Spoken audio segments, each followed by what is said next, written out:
Ok, retornamos entonces. Pasamos al siguiente. Principios inmediatos inorgánicos. Y bueno, las biomoléculas, se les llama también como principios inmediatos. Es su segundo nombre. Biomoléculas inorgánicas tenemos la siguiente. Tenemos el agua, porque y esta es la biomolécula inorgánica más abundante en nuestro cuerpo, ¿no? El agua como tal, y es fundamental el agua. El agua se le cataloga como solvente universal, porque puede interactuar con la mayoría de compuestos, pero acá solvente universal entre comillas. ¿Por qué? Porque hay una excepción. El agua no interactúa con los llamados lípidos. Cuando te hablan de grasas, cuando te hablan de aceites, el agua no interactúa con ello. De hecho, el agua no se mezcla con el aceite, ¿no? ¿Y eso por qué? Porque el aceite es un lípido. El agua no interactúa con lípidos. Solvente universal porque con casi todos, excepto los lípidos. Función mecánica amortiguadora. Y bueno, acá como ejemplo tenemos al líquido sinovial, el cual conforma, ¿qué cosa? La llamada articulación, ¿no? Y la articulación impide, bueno, en este caso es un ligamento, perdón. Y el ligamento impide ese choque, ¿no? Ese choque entre huesos como tal. Y de igual manera, nosotros en nuestro cerebro, en nuestro cráneo, el cerebro no puede chocar con el cráneo.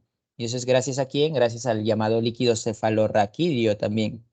Es así que el agua sirve como para amortiguar, para que no haya roce entre órganos, como en este caso entre los huesos.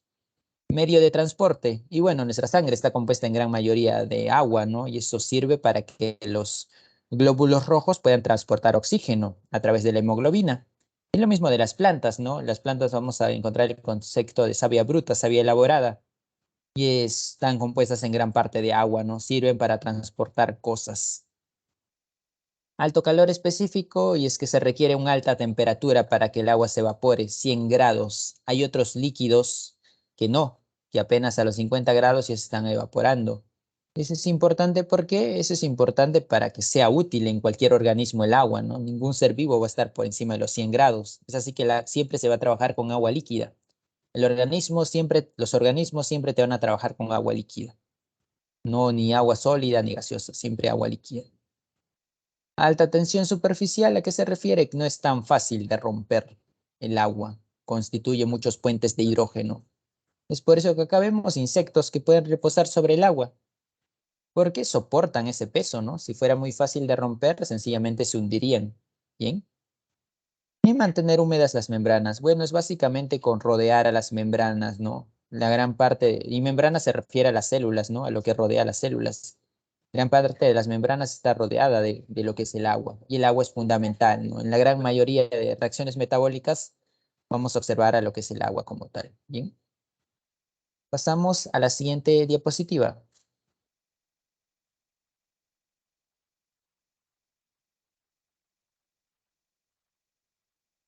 Sales minerales. Sales minerales es otro ejemplo de biomolécula inorgánica.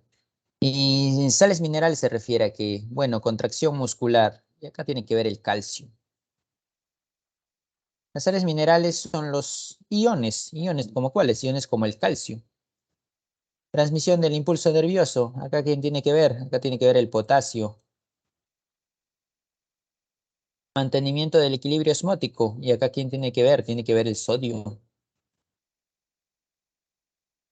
Forma parte de estructuras, y bueno, acá vamos a encontrar a los fosfatos, llamados carbonatos,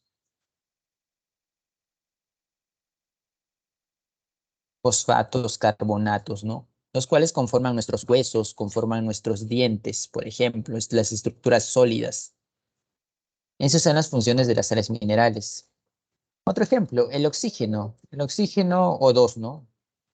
Dos átomos de oxígeno. Y el oxígeno es fundamental para todas nuestras células requieren oxígeno. Acá dice organismos aeróbicos. Y los aeróbicos son los que sí les sirve el oxígeno. Por otro lado, tendremos su contraparte. Tendremos a los anaeróbicos. Y los anaeróbicos son quienes no utilizan oxígeno, como muchas bacterias. Lo veremos mejor en tema de respiración. Aceptor final de electrones en la respiración celular, de protones en la respiración celular. Y bueno, esto es la base, ¿no? ¿Por qué es tan importante el oxígeno? Por este proceso llamado respiración celular, el cual sirve para obtener ATP o energía. Y el oxígeno es fundamental porque cumple un rol en la parte final, ¿no? Si no hubiese oxígeno, no podría haber la respiración celular de los aeróbicos, como explicaremos ya en alguna clase. Respiración celular por ahora sirve para obtener energía ATP. Anhidrido carbónico, llamado también dióxido de carbono, es el CO2, ¿no? Anhidrido carbónico es CO2. Gas respiratorio, se le llama así porque nosotros absorbemos oxígeno en la respiración y botamos dióxido de carbono. Por eso se llama gas respiratorio. Importante en la fotosíntesis como fuente de carbono. Y es importante en la fotosíntesis como tal, como fuente. ¿Por qué? Porque se requiere carbono, ¿no? La planta, ¿qué hace? La planta genera glucosa. Y para generar glucosa requiere carbono. ¿Y de dónde saca el carbono? El carbono lo saca del CO2. Es por eso que las plantas absorben CO2, ¿no? Y te dicen que siembres plantas para reducir la contaminación. Y bueno, el CO2 está señalado como contaminante, ¿no? Pero veremos que no es así más adelante, ¿no? Que en realidad es fundamental para el equilibrio de los seres vivos. Responsable del efecto invernadero, y sí, de hecho es bueno que haya CO2 en la atmósfera, si no sería muy problemático, como veremos más adelante. Pero el problema es el exceso de CO2. El exceso del CO2 que genera, el exceso de CO2 genera que se retenga mucho calor y eso aumenta la temperatura en el planeta. A eso es como se le llama, eso se le llama efecto invernadero. Bien, igual lo veremos más adelante en lo que es contaminación. Pasamos a la siguiente diapositiva.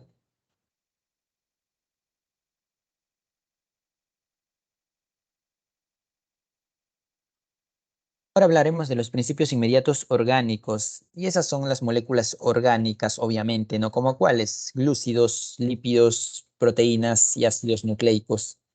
En lo que se refiere a glúcidos, conocidos también como carbohidratos, conocidos también como hidratos de carbono. El término general es glúcidos, ¿no? En gran mayoría de libros verán el término glúcidos. ¿Y por qué se caracterizan los glúcidos? Los glúcidos se caracterizan por ser una fuente de energía. Fuente, fuente de energía. Y es que cuando queremos energía inmediata, ¿qué hacemos? Tomamos azúcar, consumimos azúcar, porque el azúcar tiene glúcidos. Y de hecho a los glúcidos también se les llama azúcares.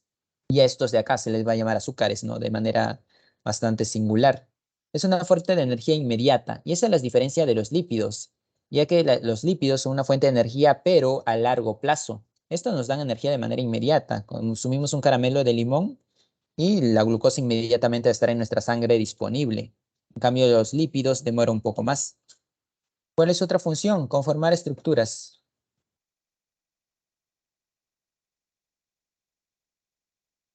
Estructuras como veremos en las plantas, ¿no? A través de la celulosa. Bien, esos son los glúcidos. ¿Cuál es el glúcido principal de todos y el cual más se mencionará en el curso? La glucosa. La glucosa es el glúcido principal y el que va a conformar a los polímeros más importantes, ¿no? Por ejemplo, la celulosa, el glucógeno que mencionaremos pues, ahora, están compuestos por glucosa. La glucosa, que no es la única azúcar, sino también vamos a encontrar a la fructosa o azúcar de fruta, porque se encuentra recurrentemente en los frutos, ¿no? Galactosa.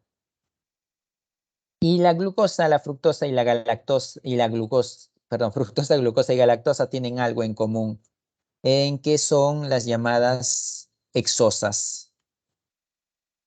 Hexosas. ¿Y por qué se les dice hexosas? Bueno, se les dice hexosas porque tienen 6 carbonos. Todas estas tienen 6 carbonos. Por más que acá la fructosa tenga forma de pentágono, ¿no? Pero tiene 6 carbonos si los contamos. A eso se le llama hexosas. En cuanto a estas de acá, tienen otro nombre. Se le llama pentosas y obviamente es porque tienen 5 carbonos. ¿Y a quién encontramos? Vamos a encontrar a la ribulosa, la cual va a tener un papel en la fotosíntesis. Volveremos a mencionar a la ribosa en la fotosíntesis, específicamente en la fase oscura. La desoxirribosa. La desoxirribosa vamos a encontrarlo en el ADN. De hecho, el nombre ADN deriva de desoxirribosa porque se llama ácido desoxirribonucleico como tal, ¿no? Desoxirribosa ADN. Y ribosa, ¿dónde lo vamos a encontrar? Ribosa lo vamos a encontrar en el ARN. Lo mismo, ¿no? El nombre ARN deriva de ribosa, ácido ribonucleico. Bien. La ribosa y la desoxirribosa son muy similares. ¿Cuál es la diferencia? Que la desoxirribosa tiene un oxígeno menos. Por eso se le llama desoxirribosa, ¿no? Porque tiene un oxígeno menos. Por ejemplo, acá vemos, acá hay este oxígeno, acá hay un OH, o sea, tiene un oxígeno, y acá la desoxirribosa tiene un oxígeno menos, ¿no? Bien, esos son los glúcidos como tal. Pasamos a la siguiente diapositiva.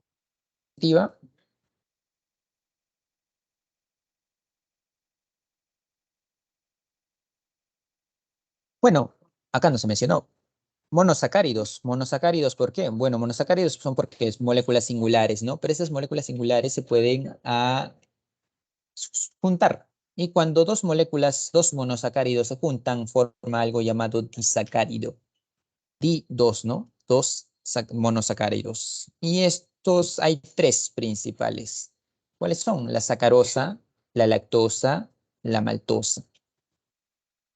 ¿Cuál es la sacarosa? La sacarosa es la llamada azúcar común. ¿Y por qué se le llama azúcar común? Bueno, se le llama azúcar común porque es el azúcar que nosotros consumimos cotidianamente. Esa es la sacarosa. Lactosa. Lactosa es la llamada azúcar de leche.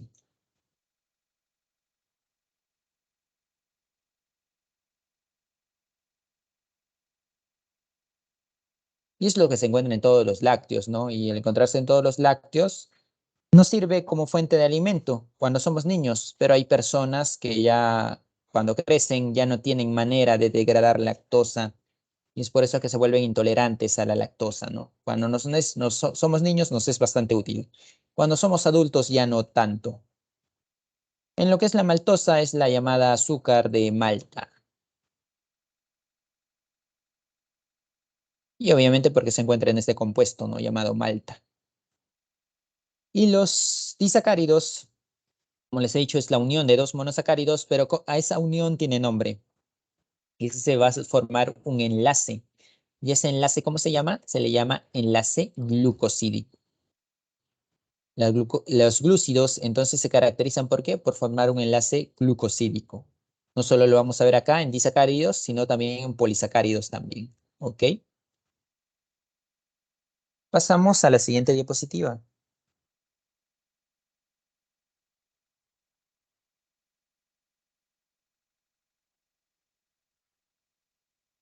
Polisacáridos. Características de los polisacáridos. Insolubles en agua.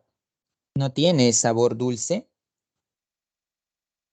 Y vamos a encontrar cuatro, bueno, cinco en realidad, ¿no? El almidón, el glucógeno. Acá te dice función energética. ¿Por qué?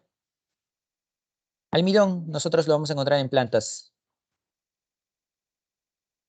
Las plantas producen glucosa a partir de un proceso llamado fotosíntesis. Producen su propio alimento, pero no toda esa glucosa la consumen, sino tienen que almacenarla. ¿Cómo la almacenan? A manera de almidón, en el tallo, en la raíz, en los frutos. Es su manera de almacenar plantas. Ya cuando requieran glucosa, sacan la glucosa del almidón para alimentarse. Lo mismo van a hacer los animales, pero ya no con almidón, sino con glucógeno. Como el ejemplo que les había mencionado, cuando nosotros no desayunamos, no comemos, tenemos que obtener glucosa de alguna parte. Nuestra sangre siempre tiene que tener glucosa. ¿Y de dónde la saca? La saca del glucógeno. De igual manera, cuando terminamos de almorzar o de cenar, ese exceso de glucosa tiene que almacenarse de alguna manera. Se almacena como glucógeno. ¿Bien? Tanto almidón como glucógeno están formados por glucosa. Esa es función energética. También la función estructural que ya se había señalado, ¿no? Y es la de conformar estructuras. Por ejemplo, la celulosa. La celulosa conforma algo llamado pared celular. Y la pared celular es algo propio de las células vegetales. Vamos a poner plantas. Solo la tienen las células vegetales y no. Las células vegetales tienen una pared celular con celulosa. Las bacterias también tienen una pared celular, pero con otro componente, un componente llamado mureína, conocido mejor como peptidoglucano.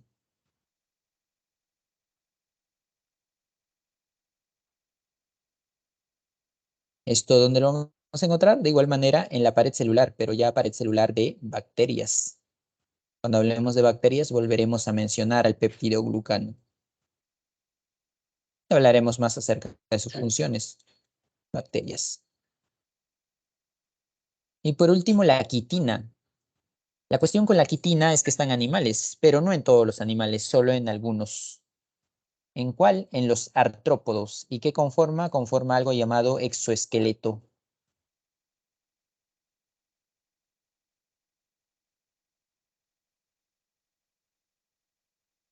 Exoesqueleto de artrópodos.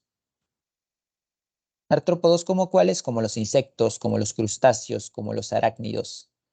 Los cuales tienen una especie de exoesqueleto, se encuentra por encima del esqueleto, una especie de capa, por llamarla así, en la cual está compuesta por quitina, que sirve para protegerlo, ¿no? Bien, pasamos a la siguiente diapositiva.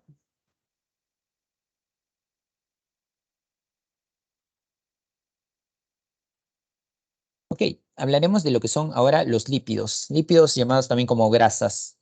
Característica principal de los lípidos, recuerden, no interactúan con el agua como tal, ¿no? ¿Qué tenemos que decir de los lípidos respecto a funciones? Bueno, respecto a funciones de los lípidos, son una fuente de energía, pero recuerden que la fuente de energía inmediata son los glúcidos. Esta es energética a largo plazo. Es por eso que cuando realizamos actividad física, lo primero que se van a gastar son los glúcidos. Ya luego se gastan los lípidos. Otra función de los lípidos, estructural también. Estructural. Va a conformar estructuras. Y otra función también es que va a constituir hormonas. Algunas hormonas van a ser lipídicas. Se dividen en tres tipos. Hay distintos tipos de clasificación. Nosotros lo vamos a dividir en tres tipos. Lípidos simples, lípidos complejos y esteroides. Los lípidos, ¿por qué se caracterizan? Bueno, se caracterizan por no interactuar con el agua, ¿no? Y hay una razón detrás de ello. Es la presencia de esto, algo llamado ácido graso. Y es que el ácido graso es una cadena de carbono-hidrógeno, una cadena alifática, carbono, hidrógeno, y eso no interactúa con el agua. ¿Por qué? Porque tiene enlaces apolares, los llamados enlaces apolares, que seguramente los mencionarán en química también, y no interactúa con el agua por la presencia de ácido graso. Acá tenemos ácido graso y glicerol. Y cuando tres ácidos grasos se conforman con una molécula de glicerol, nosotros vamos a observar algo llamado triglicérido. Tri-3. Glicérido porque, bueno, está unido a una molécula de glicerol, triglicérido. Ese es un triglicérido y es el lípido simple por excelencia, ¿no? Cuando nosotros consumimos grasas, estas se almacenan en nuestro cuerpo a manera de triglicéridos. Y a partir de triglicéridos nosotros obtenemos energía, ¿no? Cortando los ácidos grasos. Glicerol, tres ácidos grasos, no olviden eso. Acá se debe recalcar algo más, que si en los glúcidos tenemos enlace éster, acá en los glúcidos tenemos enlace glucosídico, acá en los lípidos nosotros vamos a tener al enlace éster. Enlace éster. El enlace que conforma los lípidos se llama enlace éster. Por ejemplo, este de acá, enlace éster. La principal función de los triglicéridos, ¿cuál es? Fuente de energía, ¿no? Es lo que se encuentra en los alimentos, es lo que formamos nosotros en nuestro cuerpo. Por ejemplo, en el tejido adiposo, que es ese exceso de grasa que hay en el cuerpo, ahí están los triglicéridos. Así que su principal función es almacenamiento de energía.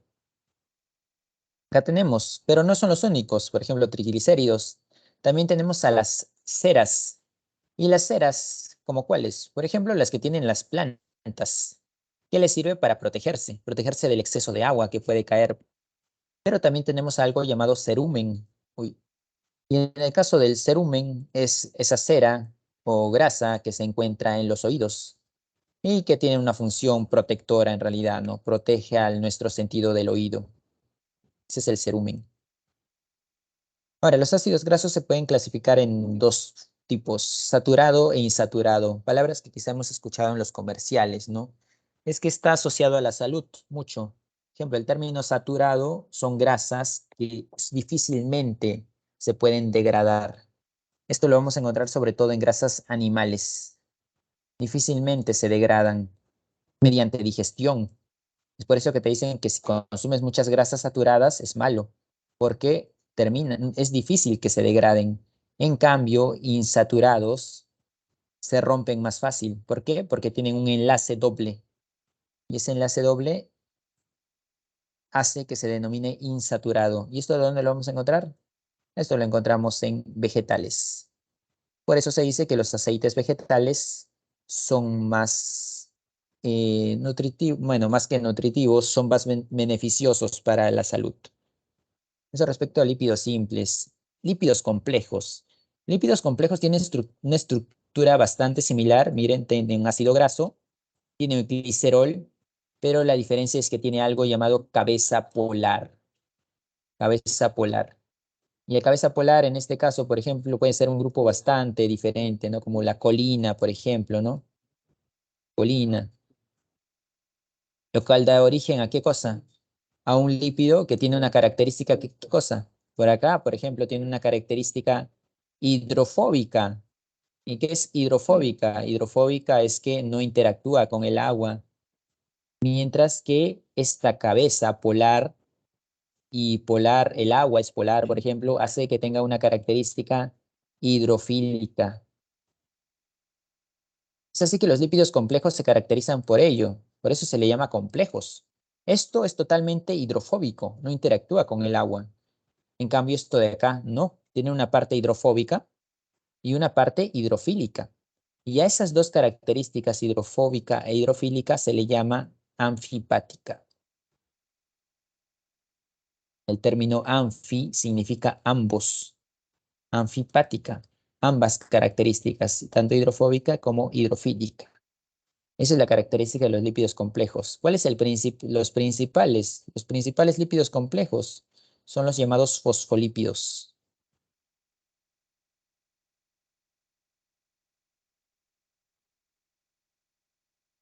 Los cuales se encuentran en la membrana celular.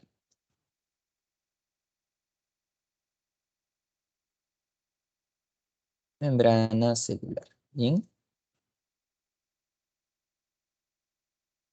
Finalmente, esteroides. ¿Y los esteroides por qué se caracterizan? Acá ya no va a haber cadena de ácidos grasos. Acá, como vemos, tienen una estructura ya cíclica. Una estructura cíclica y el principal esteroide, ¿cuál es? El principal esteroide es el colesterol.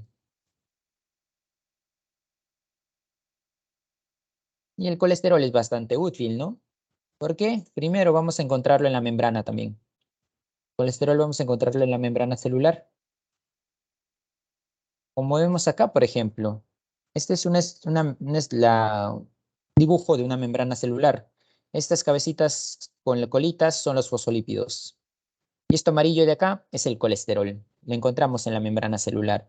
El colesterol sirve también para que se pueda desarrollar algo llamado bilis, la cual describiremos en sistema digestivo. Y también sirve el colesterol para qué cosa? Para que se sinteticen hormonas. ¿Hormonas como cuáles? Las hormonas llamadas testosterona, progesterona, terminan en esa misma término, ¿no? Progesterona, testosterona, esas hormonas son derivadas del colesterol. Bien, esos son los esteroides entonces. El principal es el colesterol, ¿no? Si no hay alguna pregunta hasta acá, pasamos a la siguiente diapositiva.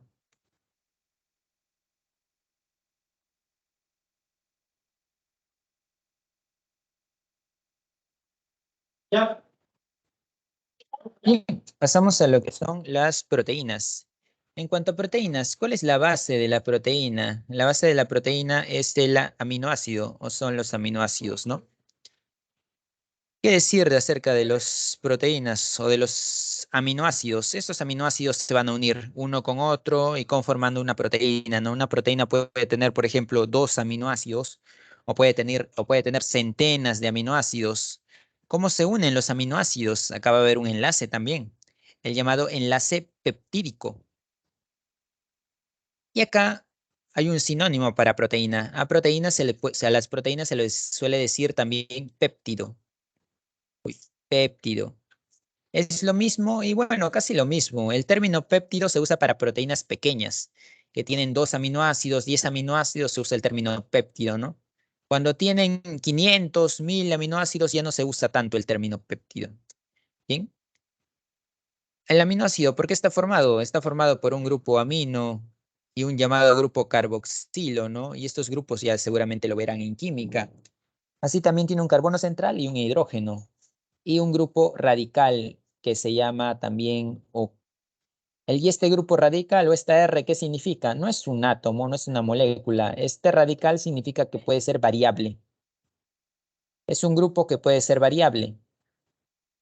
Es decir, puede ser un hidrógeno y eso generaría un tipo de aminoácido como cuál, como la glicina, por ejemplo.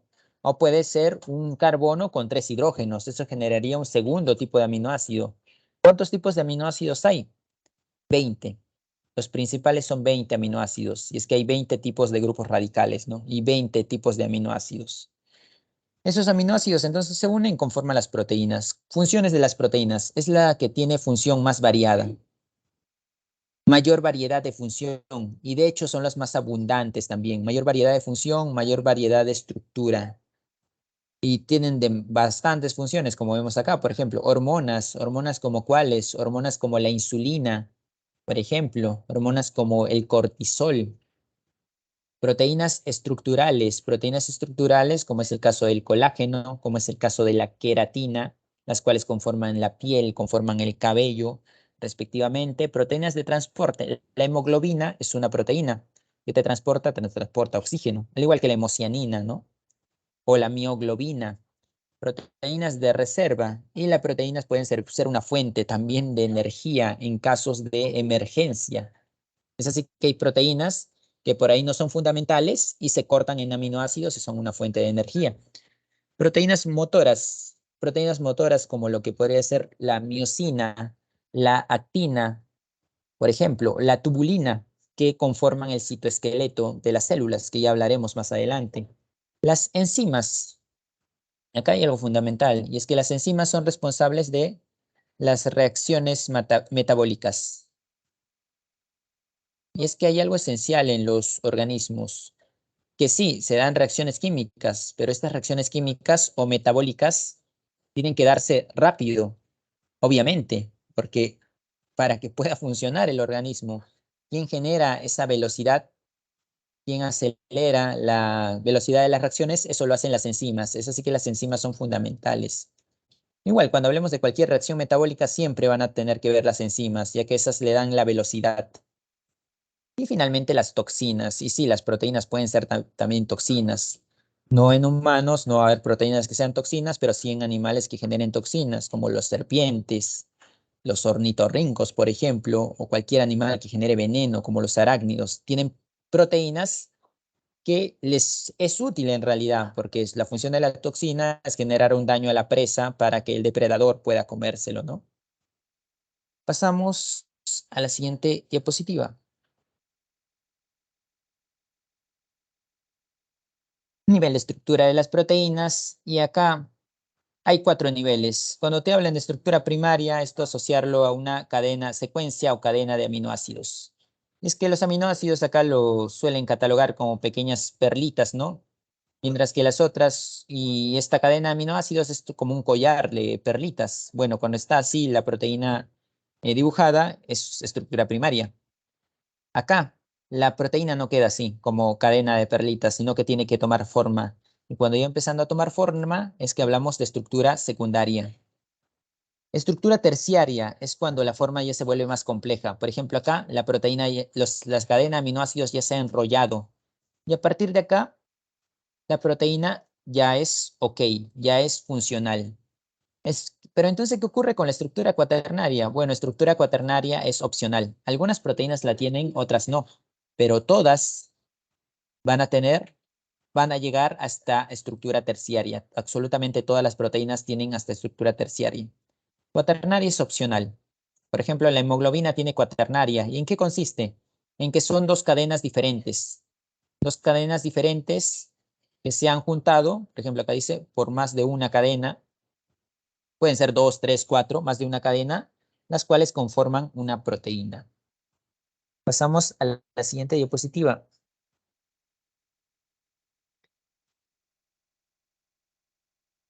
Finalmente, ácidos nucleicos como biomolécula inorgánica. ¿Y por qué está conformado los ácidos nucleicos? Por algo llamado nucleótido. ¿Y el nucleótido qué tiene? Tiene tres partes. El azúcar, el grupo fosfato y la base nitrogenada. El grupo fosfato hace que se le llame ácido, porque el grupo fosfato le da ese carácter ácido por la carga negativa que presenta. El azúcar puede ser de dos tipos, ribosa y desoxirribosa. Sabemos que si el azúcar es ribosa, entonces corresponde a un nucleótido de ARN, pero si es desoxirribosa, corresponde a un nucleótido de ADN. Por último, la base nitrogenada, y acá es donde vamos a encontrar variedad. Y es que tenemos cuatro tipos de base nitrogenada: adenina, guanina, las cuales son las purinas, y citosina y timina, ¿cuál es pirimidina? Ahora acá vemos al uracilo, y es que acá depende, por ejemplo, si estamos hablando de ADN, vamos a encontrar a la timina, y si estamos hablando de ARN, vamos a encontrar al uracilo. Siempre en un nucleótido van a haber, en una cadena de ácidos nucleicos van a haber hasta cuatro, pero si es ADN va a haber timina, si es ARN va a haber uracilo, y eso es fundamental recordarlo para saber si estamos tratando con ADN o ARN, ¿no? Ahora, los enlaces que se dan con que se unen los nucleótidos. Los nucleótidos puede unirse a otro nucleótido de dos maneras. Puede hacerlo así, por ejemplo, conformando una cadena. Y cuando se está uniendo así, conformando una cadena, a esto nosotros se forma esa unión por un enlace llamado fosfodiéster. Fosfodiéster. Enlace fosfodiéster. ¿Por qué se llama fosfodiéster? Porque los grupos fosfato son los que se unen, ¿no? Fosfo, diéster, dos grupos fosfato van a unirse, éster, porque químicamente es el enlace éster el que se termina formando, ¿no? Pero se le cambia de nombre fosfodiéster. Ahora, sea ARN o sea ADN, se va a formar siempre cadenas. ¿Cuál es la diferencia entre ADN y ARN? Que el ARN solo forma una cadena, mientras el ADN va a formar dos cadenas. Esa es la principal diferencia. ¿Y cómo se unen esta cadena con la otra de acá? Y bueno, acá se va a formar otro enlace. Ese enlace ya no va a ser fosfodiéster, porque acá quienes se van a unir, ¿qué van a hacer? Van a ser las bases nitrogenadas. Y estas bases nitrogenadas se unen mediante un enlace de puente, que se llama puente de hidrógeno. Se llama puente de hidrógeno o puente hidrógeno sencillamente porque son los hidrógenos quienes están participando, ¿no? Acá vemos una base nitrogenada, tiene hidrógenos. Y estos participan para la formación de este enlace. Recuerden entonces, ARN una cadena, ADN siempre va a tener dos cadenas. Pasamos a la siguiente diapositiva.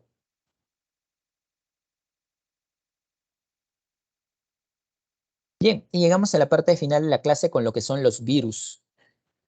En lo que se refiere a los virus, no son seres vivos, como se ha mencionado. ¿Y cuál es su estructura? Pero tiene mucho que ver con seres vivos, ¿no? ¿Su estructura cuál es? Su estructura básica, que va a tener cualquier tipo de virus, es la siguiente. Va a tener ácido nucleico. Ahora, acá está la diferencia. Puede ser ADN o ARN. ¿Cuál es la diferencia con un ser vivo? Que el ser vivo siempre va a tener ADN. Sea cual sea el ser vivo, al menos por ahora se sabe que siempre va a tener ADN. ADN es el principal. En cambio, en el virus no. Puede ser ADN o ARN. Si es ADN, se le dice virus de ADN. Si es ARN, virus de ARN, ¿no? Y este ácido nucleico requiere ser protegido. ¿Quién lo protege? Cápside. ¿La cápside qué es? La cápside es una capa que está formado por proteínas. Cada esferita es una proteína. Proteínas. ¿Y esas proteínas cómo llamamos? Esas proteínas las llamamos capsómero. Cada esferita es una proteína, pero como cuando la presentamos en conjunto, esa es la cápside. ¿Cuál es la función de la cápside? Proteger al ácido nucleico, ¿no? Sea ADN o ARN. Cuando solo tiene esto, se le llama virus desnudo. Ahora, hay algunos virus que tienen algo llamado envoltura, y esa envoltura tiene una característica lipídica, o sea, es un lípido. Y esto es como una protección adicional. Cuando tiene esto se le llama virus envuelto. Así puede clasificarse a los virus, desnudo o envuelto. Ahora, por el tipo de ácido nucleico, se le dice virus de ADN, ya saben que tiene ADN o virus de ARN. Acá en el virus de ADN, por ejemplo, ¿cuáles son? La viruela, la varicela, el herpes y la hepatitis B. Mientras que el virus de ARN, y acá aparecen las enfermedades quizá más importantes, ¿no? Ya que el SIDA es virus de ARN, el VIH, perdón, es un virus de ARN, el SARS-CoV-2 es un virus de ARN, lo de la viruela de mono también es un virus de ARN. Igual el ébola, la gripe, por ejemplo, la fiebre amarilla, hepatitis A, rabia, son virus de ARN. Ahora, por la simetría de la cápside, acá que encontramos, bueno, por las formas más o menos, ¿no? Las formas que el más habitual que se suele poner es esto, porque es bastante compleja, ¿no? Y de hecho por ello se le dice el nombre no complejo. ¿Esto de qué viene? Bueno, el virus puede ser más o menos esférico, y así se ve en el microscopio, o icosaédrico, o también puede ser alargado, conocido como helicoidal o filamentoso. ¿Y esto de qué depende la forma? Depende de la cápside. Por ejemplo, acá en el esférico, ¿quiénes encontramos? Encontramos a los adenovirus, que son un grupo de virus que genera enfermedades. En lo que es helicoidal, aquí encontramos mosaico del tabaco, que es un virus que puede infectar a plantas. Y es que hay que mencionar esto, los virus son bastante específicos. El virus de planta no te infecta a animales y viceversa. Hay virus para plantas, hay virus para bacterias también, hay virus que infectan bacterias. Por ejemplo, a los virus que infectan bacterias se les llama bacteriófagos. Fago, bacteria. Virus que infectan bacterias. Y ese es el tipo de virus complejo, ¿no? Que tiene parte icosaédrica acá y parte helicoidal.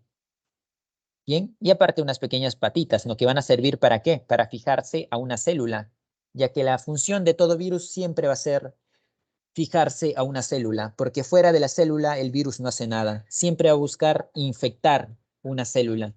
Y a continuación veremos cómo se realiza ello. Pasamos a la siguiente diapositiva.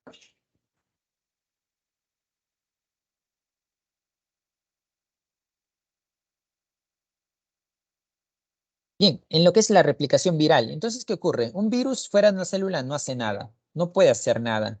Lo que tiene que hacer siempre es unirse a una célula. Y aquí vemos lo siguiente. El virus se acopla a una célula. ¿Cómo? A través de esto. Y es que siempre va a tener algo llamado espículas. Estas patitas de acá se conocen como espículas. Y bueno, esas espículas sirven para adherirse a una célula. Y dirán, pero estas de acá no tienen espículas. No son así, pero en realidad sí las presentan.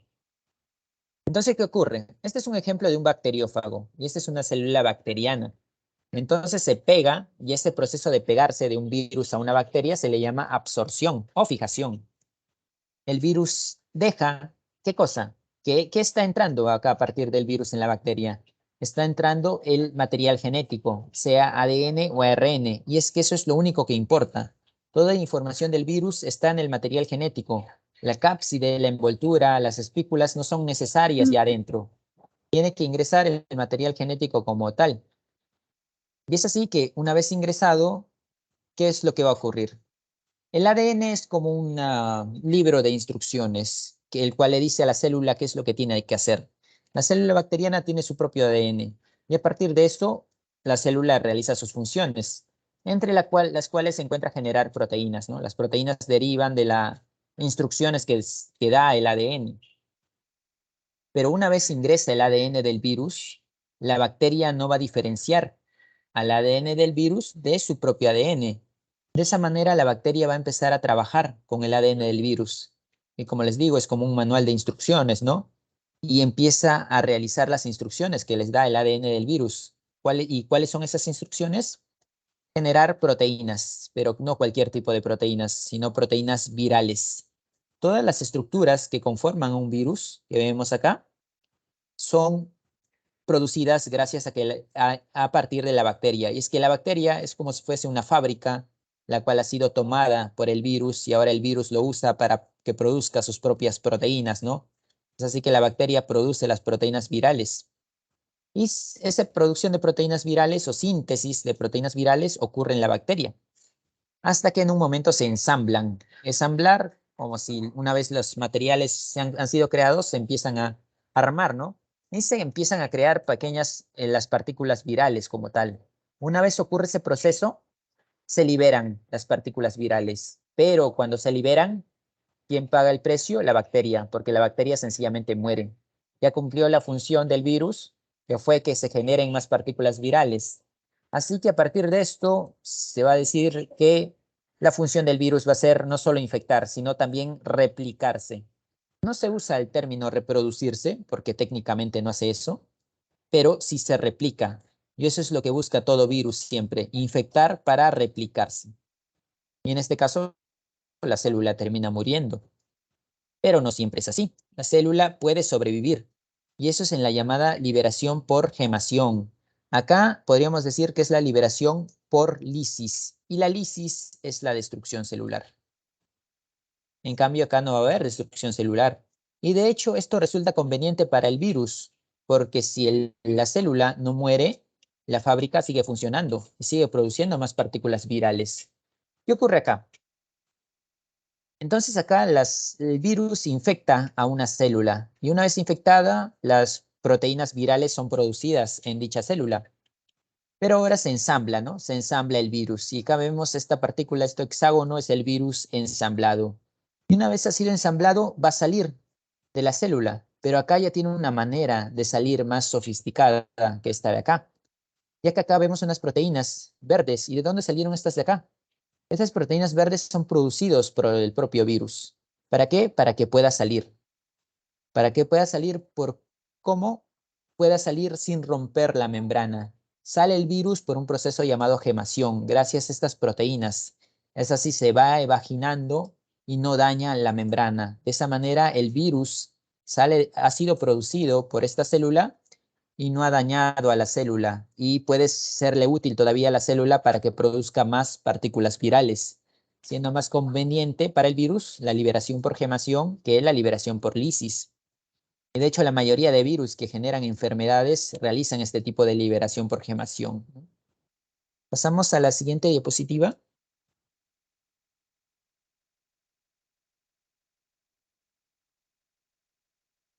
Ok, entonces llegamos a la diapositiva final y es para hablar del VIH, ¿no? El VIH es el nombre del virus que produce la enfermedad llamada SIDA, síndrome de inmunodeficiencia adquirida. Y es que, ¿qué hace el VIH? El VIH infecta, pero no infecta a cualquier célula. Los virus son específicos para cada tipo de célula, no solo para el organismo, sino para cada tipo de célula. Por ejemplo, el SARS-CoV-2 no te infecta células óseas, te va a infectar células respiratorias. Acá el virus de inmunodeficiencia humana que te infecta los linfocitos T, no te va a infectar a otro tipo de células. Y estos linfocitos T son fundamentales para nuestro sistema inmunológico. Estos nos protegen básicamente de todo ataque, ¿no? Ya sea de bacteria o de otros virus, incluso de células tumorales. Son fundamentales. El VIH ataca a estos linfocitos T. ¿Y qué hace el resto de nuestro sistema inmune? Nuestro sistema inmune lo que hace es matar al virus o bacteria. Pero ¿qué pasa una vez el virus o bacteria ingresa a la célula? Mata a la célula también. ¿Qué va a ocurrir acá entonces? Los linfocitos T van a ser infectados por el VIH. Y una vez nuestro sistema inmune se dé cuenta, va a empezar a matar a nuestros linfocitos T. Es decir, así mismo se va a destruir el sistema inmune y se desarrolla la enfermedad llamada SIDA. Es por eso que una persona con SIDA, cualquier enfermedad la puede matar. Veamos, esta es la forma del VIH. Entonces, es un virus de ARN, tiene un cápside, tiene una envoltura, tiene varias partes, ¿no? Y tiene algo fundamental llamado retrotranscriptasa. Es que algo que tiene que ocurrir con el ARN es que el virus es de ARN. ¿Cómo hace el ARN para integrarse acá? Y es que el ARN tiene que integrarse al ADN, pero ese ARN puede que sea ácido nucleico, pero no es lo mismo. Es así que tiene que convertirse ese ARN a ADN. ¿Cómo se llama ese proceso? Se llama retrotranscripción y está a cargo de la retrotranscriptasa. Esta enzima es fundamental para ello, ¿no? Para la infección del VIH. Es por eso que como fármacos contra el VIH se usan los retrovirales. ¿Y qué hacen los retrovirales? Atacan a la retrotranscriptasa y más o menos amortiguan la infección que puede provocar el virus, ¿no? Como la retrasan o la reducen ligeramente. Este es el objetivo de la mayoría de fármacos que tienen que ver con el VIH, ¿no? ¿Cómo infecta entonces a nuestro linfocito T? Primero, el VIH se une y se une porque hay un receptor específico, ¿no? Es por eso que infecta solo esas células, porque hay algo que solamente tienen esas células y es un receptor llamado receptor CD4, que va a ser reconocido por el VIH, receptor CD4. Entonces, ¿qué pasa? Lo reconoce y se une. Ya acabamos que ingresa solamente el material genético, pero en esta ocasión no va a ingresar solo, sino que ingresa con la transcriptasa inversa o retrotranscriptasa, que es lo mismo, ¿no? ¿Con qué objetivo? Con que el ARN se transforme a ADN. ¿A esto cómo se le llama? Transcripción inversa. Este es el ARN del virus y ahora se ha convertido a ADN del virus. Y acá recién es donde el ADN del virus ingresa al núcleo, ¿no? Ya que es como estamos hablando de célula humana, tiene núcleo. Va a ingresar al núcleo y ahí es donde se va a unir. Y así como pasaba con la bacteria, la célula no va a distinguir ADN del virus de ADN normal. Y de esa forma va a empezar a trabajar con el ADN del virus. Y se van a formar, ¿qué cosa? Proteínas virales, ¿no? Que finalmente se van a ensamblar en partículas virales de VIH. Que una vez se liberan, van a buscar a otras células para infectar. ¿Bien? Ahora, respecto al VIH como tal, se puede transmitir la principal vía es por la vía de transmisión sexual, ¿no? O por los fluidos en general. Otro tipo de vía, hemorragias, sangre, en realidad, vía sanguínea, transfusiones sanguíneas y ha habido casos, son pocas excepciones, pero ha habido casos, ¿no? Por errores, por uso de materiales usados como jeringas, agujas, se puede transmitir no solo VIH, ¿no? Sino otras enfermedades, así que hay que tener cuidado. Transmisión de madre a hijo es posible, no siempre ocurre, ¿no? Ya que hay maneras en las que se evita que una madre no contagie al hijo, como por ejemplo por un parto por cesárea, por evitar que un contacto de la sangre de la madre con el hijo, y así también se evitaría dar leche materna. No es 100% seguro, pero sí hay maneras más o menos de reducir la probabilidad de contagiar al hijo con VIH si es que la madre lo tiene. Y lo más fácil, lo que más abundante, ¿no? Más frecuente, relaciones sexuales sin protección. Ahora, ¿cómo no se transmite? Y es que hay mucho estigma respecto a esta enfermedad, ¿no? Porque por desconocimiento más que todo. No se transmite a través del aire. A través del aire se transmite enfermedades respiratorias como el COVID, por ejemplo, ¿no? O la gripe. A través del agua tampoco. Y es que el virus está en nuestra sangre. No hay liberación de sangre, no va a haber transmisión. Ni saliva, ni sudor, ni lágrimas, ahí en esas secreciones no se encuentra el virus. Por los insectos o mascotas tampoco, incluso si hay mordedura de un perro y luego muerte a una persona infectada y luego te muerde, es muy poco probable que haya contagio. No ha habido reportes, de hecho, ni mordedura ni picadura de insectos. Y lo mismo al compartir instrumentos, ¿no? Otras enfermedades sí se contagian por esto, como la tuberculosis, por ejemplo. En el caso del VIH no ocurre ello. La prueba recurrente, ELISA, que siempre se termina realizando, ¿no? Como primera prueba. Y la segunda prueba, Western blot, que es una prueba confirmatoria, ¿no? O sea, con el ELISA no aseguras que tienes VIH. Ya con la Western blot ya puedes asegurar si tienes o no la enfermedad. Bien, y de esa manera finalizamos con la clase de hoy. Paso entonces a darle las claves en estos minutos que me quedan.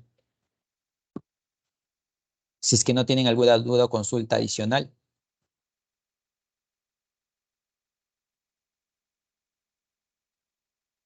ver. Bien, pasamos a las claves, así que atentos, por favor.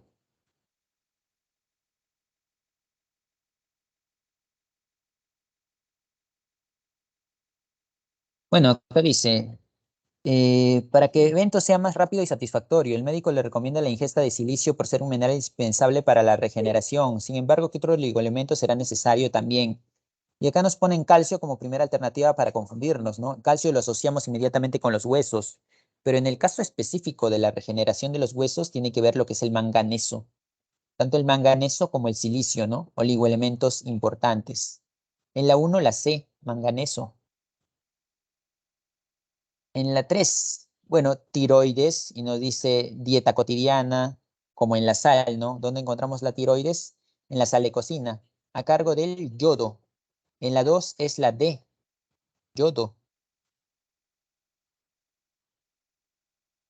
En la 3 agua, permite la excreción. Sales minerales, permite la permeabilidad celular. Oxígeno, oxígeno es el sector final de electrones. Y anhídrido carbónico, CO2, fuente de carbono para el oxígeno. En el caso de la 3 la respuesta es la E. 3 la E. La 4 lípidos. Dentro de eso hay un esteroide que resulta ser el precursor de las hormonas sexuales, como la testosterona y los estrógenos. ¿Quién es el esteroide precursor de hormonas? El colesterol, ¿no? La 4 la A, colesterol. 4A. La 5 transporte de defensa estructural, actúan como hormonas y enzimas. Y bueno, las que tienen mayor variedad de función, ya saben cuáles son, las proteínas. El 5 es la D, las proteínas.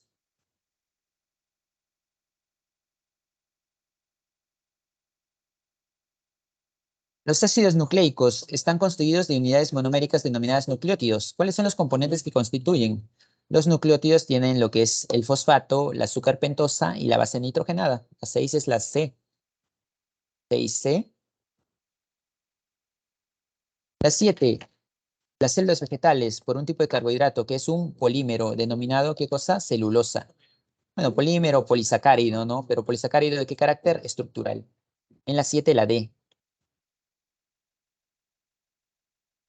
Para evaluar los síndromes de Turner, de Down, bueno, en este caso no los mencioné, ¿no? Pero el estudio del llamado cromosomas, que explicaremos luego qué es, está a cargo de la citogenética. Así que en la 8, la clave es la E, citogenética.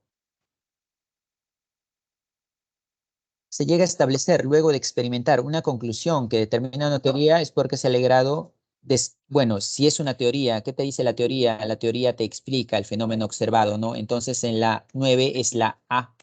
Recuerden, teoría explica, ley describe. La 9 la A. En la 10, al viajar Iván a Ayacucho, observa diversas poblaciones de vacas, cabras, chivos. Son diversas poblaciones de distintas especies. Acá te dice sin considerar el biotopo. ¿Biotopo qué es? Son la zona inerte, ¿no? O sea, sin considerar el entorno. Y bueno, entonces acá se referiría a comunidad. Si consideraría el entorno, o sea, te pondría acá, por ejemplo, se considera el entorno, eso sería ya un ecosistema. Como no lo considera, comunidad. La 10 es la B. En la 11, ¿a qué se refiere esto? Y bueno, podemos decir zoología o biología animal, ¿no? Pero es más etología, comportamiento. En la 11 es la E. En la 12, esta cápside está constituida ¿por qué? Por los capsómeros. En la 12 es la C, capsómeros. En la 13, esta etapa de la replicación es denominada manifestación de signos y síntomas consideran el último evento. ¿Y el último evento cuál es? La liberación. El 13 es la B, liberación. El 14, ya saben, retrotranscriptasa. 14 es la D. Y el 15, bueno, el 15 se refiere a la virus de ADN y eso es la viruela. En el 15 es la A. 15 es la A. Bien, 15A. De esa manera hemos finalizado con la clase de biología de hoy. Esta semana, hasta luego a todos entonces, ya nos vemos la próxima semana.